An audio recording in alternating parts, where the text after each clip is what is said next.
Olá, pessoal. A nossa aula de hoje do Conselheiro Acácio será sobre rapidamente, um post que eu havia feito em 2017 ou 2018, já não me lembro mais. E ele vai misturar duas teorias, tá? Evidentemente, como esse assunto é extremamente complexo, como todos os assuntos que nós tratamos aqui dentro do Conselheiro, é claro que eu só posso dar pinceladas, né? Bem, o que nós vamos falar? Nós vamos falar sobre o deslocamento de Freud, que é uma teoria psicológica, e o mito do estado inchado. Por que eu resolvi trazer esse assunto novamente? Por uma razão muito simples. Este governo fabricado de Jair Bolsonaro pela junta militar maçônica, eles têm empregado largamente o falso argumento de que o Brasil tem que ser literalmente dilapidado, todas as instituições brasileiras, todas as estatais brasileiras, porque o Estado brasileiro é inchado, né, e falta dinheiro. Isso tudo que essa gente fala é mentira. Eles são criminosos. Então vamos lá. Quem nunca ouviu falar que uma das grandes diferenças teóricas entre direita e esquerda está na concepção de Estado? Isso é o que corre, não é? Dizem que a direita prefere um Estado mínimo, portanto um Estado desinchado, uma interferência estatal pequena, e a esquerda prefere um Estado máximo, ou seja, um Estado inchado. Então, acontece que essa teoria é uma falácia absoluta. Tá bem? Por que ela é uma falácia absoluta? Estado mínimo não significa eficiência e Estado inchado também não significa ineficiência. É comuníssimo na história política do Brasil, na história cultural, na história mesmo, se fazer aquilo que Freud chama de deslocamento.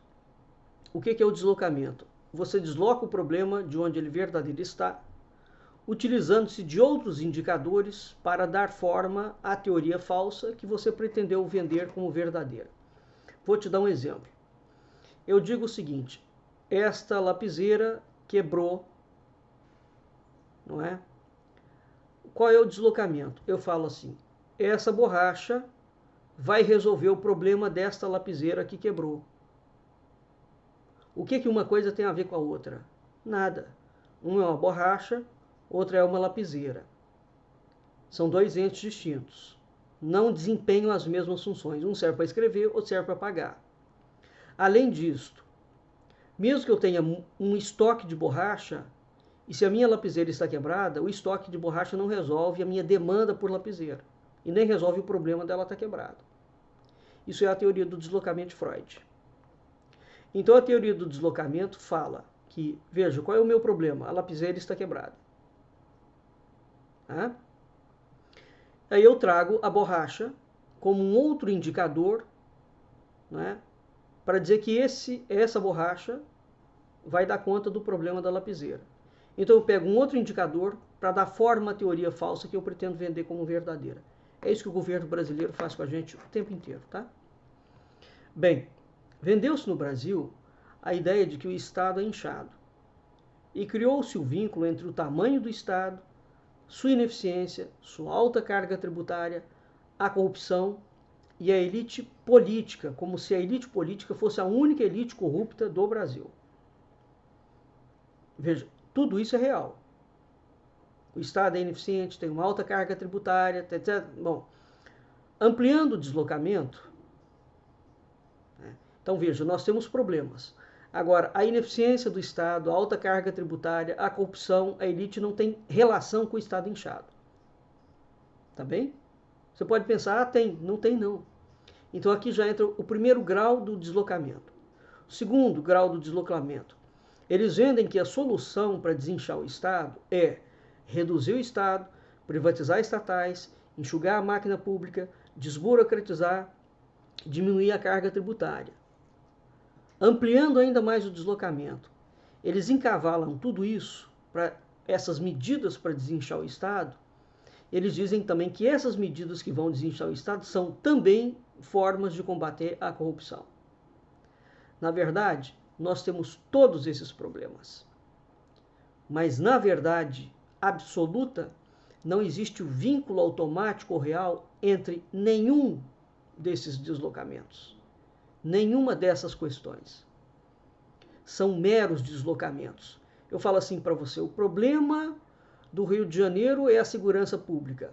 Aí eu vou aumentar a segurança pública aumentando o número de policiais.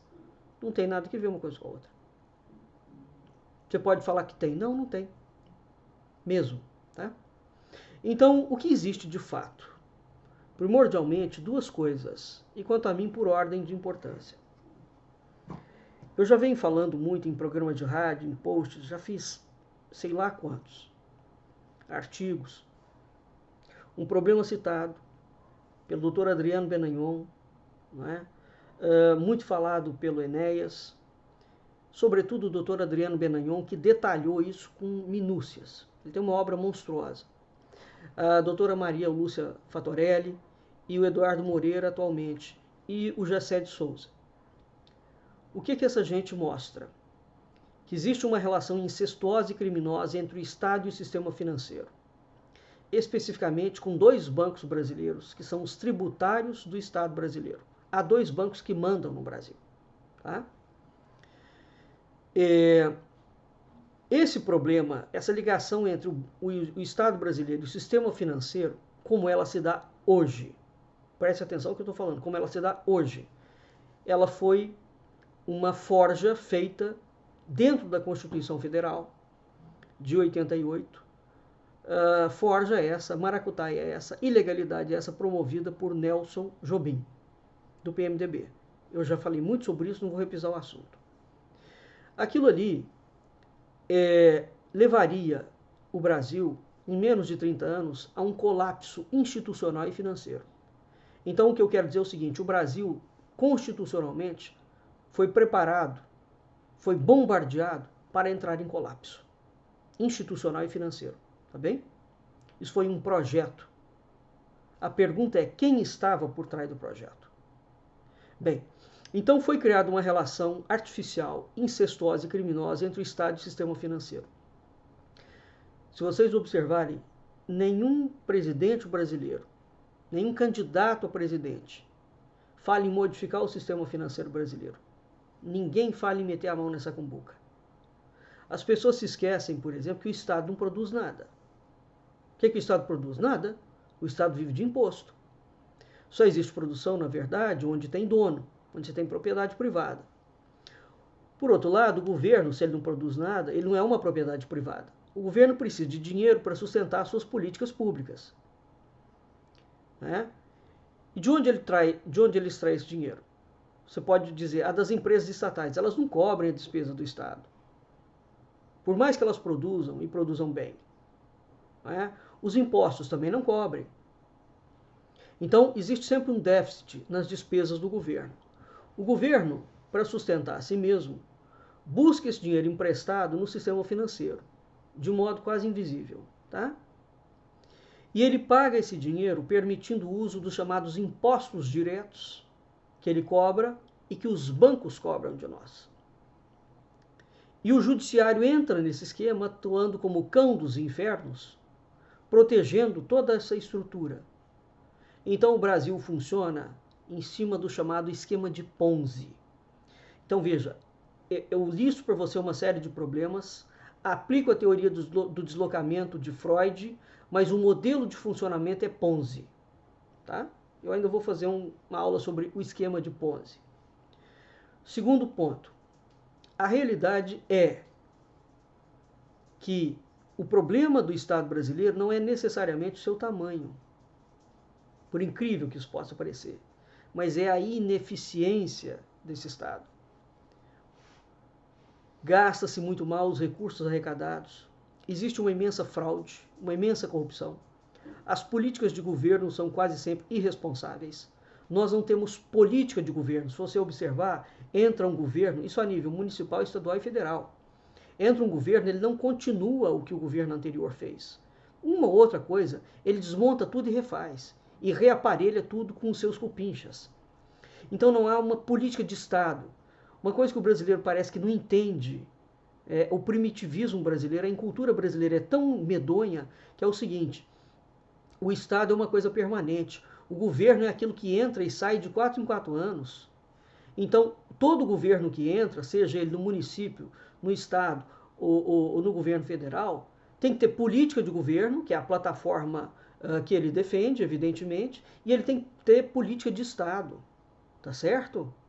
Então você tem que ter políticas que permaneçam ao longo do tempo. Não há isso no Brasil. No Brasil nós não temos política de governo e nós não temos política de Estado. Tá? Então por que o Estado brasileiro não funciona? Porque não há política de governo e não há política de Estado. Então gasta-se mal os recursos arrecadados, existe uma fraude gigantesca, as políticas de governo, quando elas existem, são quase sempre irresponsáveis, as instituições têm um péssimo funcionamento administrativo, etc.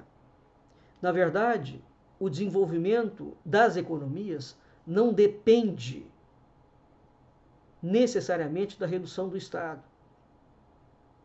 O desenvolvimento de qualquer economia depende da melhoria institucional do Estado. Então, assim, o Estado, o SUS não está funcionando. Qual é a saída? É vender o SUS? Não, fazer ele funcionar. Porque você fala assim, a empresa está deficitária, você vende. É interessante essa lógica de que a empresa está deficitária. Vocês já observaram o seguinte? Tem várias empresas deficitárias. Às vezes chega uma outra empresa, compra aquela empresa deficitária e recoloca ela no mercado. Então o problema era da empresa ou o problema era de gestão?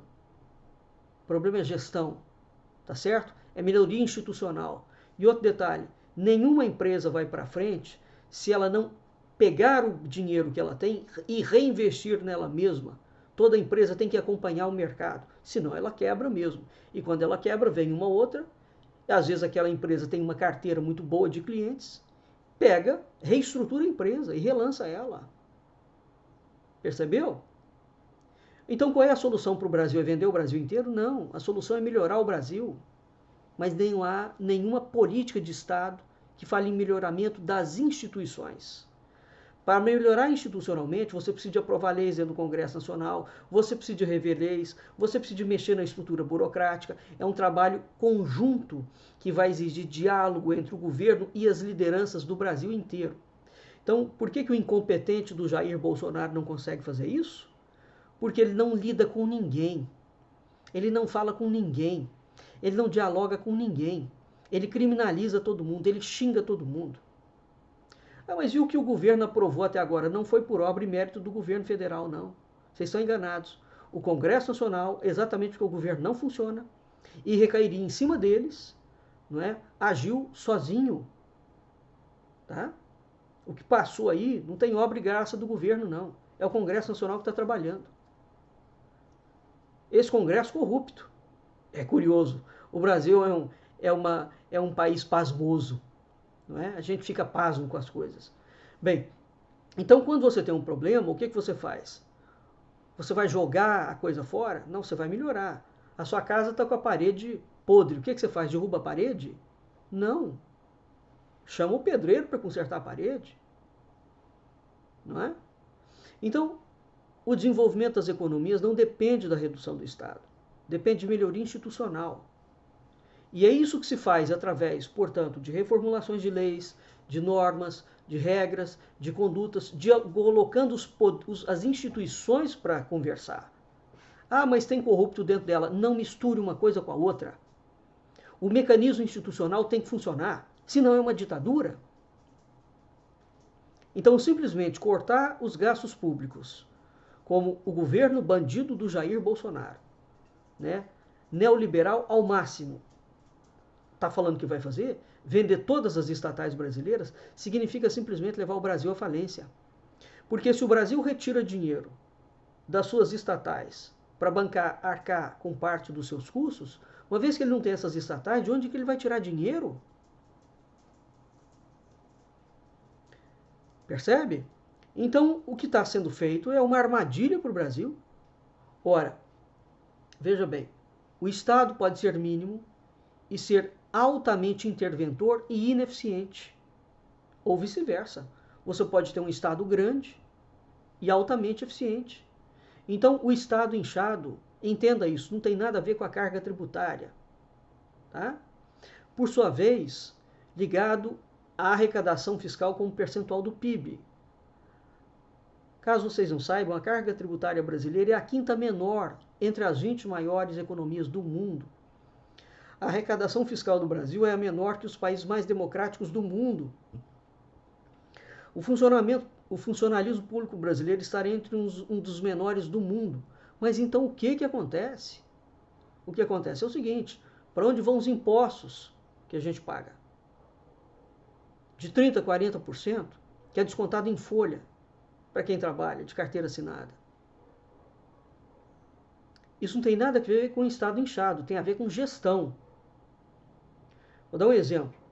A Suíça, se não me falha a memória, ou a Suécia, cobra 40% de imposto da população. 40% de imposto. Agora, o dinheiro, o imposto pago, vai para as rodovias deles, que parecem um tapete. Se você nunca entrou num hospital na Suíça, hospital público, você vai se espantar. Eles têm até serviço de táxi gratuito para levar e buscar a pessoa. Tá bem? A limpeza das ruas, a segurança, o altíssimo nível das escolas. Então o seu dinheiro está indo para o governo e ele está revertendo em aprimoramento institucional e voltando, além do aprimoramento institucional, ele volta na forma de benefício institucional para a população. Aí você vê resultado do que você está pagando. Percebe? No caso do Brasil, isso se perde no mecanismo da corrupção. Então uma coisa não tem nada a ver com a outra. Existe a corrupção. Para acabar com a corrupção, você não precisa de desmontar o Estado. Você tem que simplesmente colocar o Estado para funcionar, as instituições para funcionarem, as leis para funcionarem. Então, nós temos todos esses problemas no Brasil. Se o Brasil tem um funcionalismo público, quando você vai pegar e comparar com os outros países do mundo, em termos de imposto e funcionalismo, né? Qual é o problema? Nós não temos Estado que funcione. Aí a gente volta ao primeiro item, que é a chamada pirâmide de Ponzi. Então, eles elencam uma série de situações reais, todas verdadeiras. A solução para resolver isso é a teoria do deslocamento de Freud. Né? Então a política brasileira é freudiana. Ela faz deslocamento full time. Nenhum candidato vai mexer nesse esquema. Tá? E, aliás, a proposta do senhor Jair Bolsonaro, que é um governo messiânico fabricado por uma junta criminosa militar maçônica, é exatamente aquele governo que vai ampliar o esquema de Ponzi e vai beneficiar diretamente o sistema bancário. Então, aquilo que o Dr. Adriano Benagnon denunciou na década de 80, do esquema corruptor para levar o Estado à falência, muito bem. É o governo militar maçônico que vai literalmente implodir com o Brasil. Não é a esquerda, não. É a falsa direita. Então, o que vai ampliar o bagulho da proposta de tornar o Banco Central independente. O Brasil será literalmente vendido. Então, quando este poste Ipiranga, este banqueiro, fala em vender todas as estatais, além dessas reflexões, cabe a seguinte pergunta: para onde vão os funcionários públicos dessas estatais? Serão demitidos? Como é que vai ser feito? Você vai pegar toda essa gente e mandar embora? Do dia para a noite? Segunda pergunta: essa venda vai mexer com o spread bancário? Com o Ponzi? Ou não? Não, não vai. Muito pelo pior. Muito pelo contrário. Vai aprofundar o controle que os bancos têm em cima do Estado brasileiro. Até agora, o poste Ipiranga e os militares golpistas que assumiram este governo não explicaram nada do que eles vão fazer ao povo. Sabe por quê? Porque eles não podem explicar. Essa gente é criminosa, é bandida. O poste Ipiranga é dono de um banco de investimento. O que é um banco de investimento? ele é dono de um cassino. Todas as vezes que você ouvir falar, a bolsa subiu, quem aplica na bolsa? Só milionário. Pobre, por acaso, ou classe média, média, por acaso, aplica em bolsa de valores desde quando? Acorda. Acorda. Né? A direita cristã fraudulenta, que adora invocar uma instituição muito séria chamada Heritage Foundation, como modelo de instituição conservadora, a Heritage Foundation rejeita todos os modelos que essa falsa direita está dizendo que vai aplicar. Tá certo? E tudo que essa falsa direita diz que vai fazer no Brasil, e está pregando e está fazendo, é o oposto da teoria que a própria Heritage Foundation apresenta e recomenda. Você está sendo enganado por este governo maçônico-militar. Eu vou deixar aqui abaixo um link de um artigo com os gráficos sobre a fraude do Estado inchado. A fonte é esquerdista e foi selecionada de propósito. E os gráficos são verdadeiros. Tá bem? Porque hoje, no Brasil como ele está, a direita somente o tempo inteiro, porque ela não é direita coisa nenhuma, ela é a esquerda travestida de direita. E com o passar do tempo, cada dia que passa, isso vai ficando mais claro para a população. Jair Bolsonaro é o cavalo de Troia do PT. Eu falei isso em 2016 e eu mantenho o que eu falei. Eu não retiro uma vírgula do que eu falei. Uma vírgula. O PT, o petismo e o bolsonarismo são as duas faces de uma mesma moeda. Mesma. Não tem diferença nenhuma entre eles. Eles fazem parte do mesmo projeto. Tá? Então, atualmente, curiosamente, quem está soltando dados reais sobre o Brasil é a esquerda, não é a direita. Tá? Bem, essa falsa direita foi colocada aí exatamente para fazer o papel que a suposta esquerda já não podia mais fazer, que é passar o Brasil para a sexta fase do projeto de Antônio Gramsci. Tá bem? Então, nós vamos ficando por aqui e leiam o artigo. Até a próxima aula do Conselheiro Acácio.